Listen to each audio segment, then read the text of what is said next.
Green issues are at the heart of this year's annual Chelsea Flower Show. British horticulturists were keen this week to show off their design and growing skills while keeping at the forefront of measures to tackle climate change.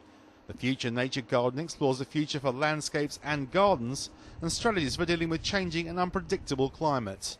The main theme surrounds water issues and using plants to deal with severe flooding and prolonged periods of drought. A green roof will soak up half the rainfall landing on it. It also can bring down your internal temperatures in buildings. It has the advantage of absorbing airborne particles. So, for instance, in a city like Sheffield, you might have tons, literally tons of airborne dust being soaked up. Once the roof is saturated, of course, water will come off. And our garden shows how you can use that water, collecting it in pools, or more significantly in storm water basins.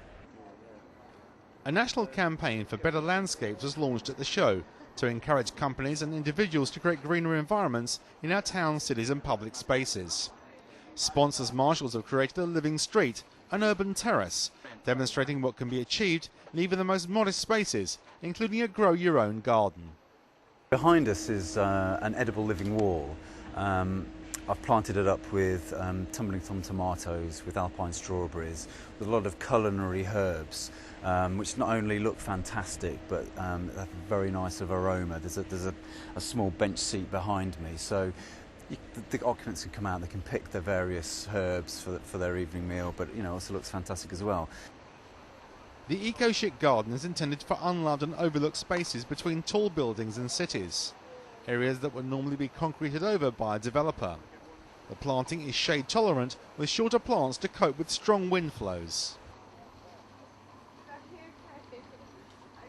You can do a huge amount with a little space. You can get an awful lot into it. This is a 7 by 5 metre plot and you get an awful lot into it. You could probably seat half a dozen people quite comfortably. And really, if we can green the cities a lot more, we stand a better chance of sorting our environment out. Inside the Great Pavilion, international green issues were highlighted. The Undersea Reef Garden recreates the colourful but endangered reef entirely from plants sourced within the UK. It hopes to highlight how climate change is affecting the reef and the powerful correlation between land and marine conservation. Well, one of the key phrases we've been using is to protect our planet, and the issues of the coral reef and how the health of the coral reef ties into the health of terrestrial environments. The Central Caribbean Marine Institute in the Cayman Islands has been doing long-term assessment studies of the coral reef and how it does relate to land-based issues and land-based ecologies. Huge crowds are expected at this year's Chelsea Flower Show, reaffirming the UK's continued love with gardens and the environment.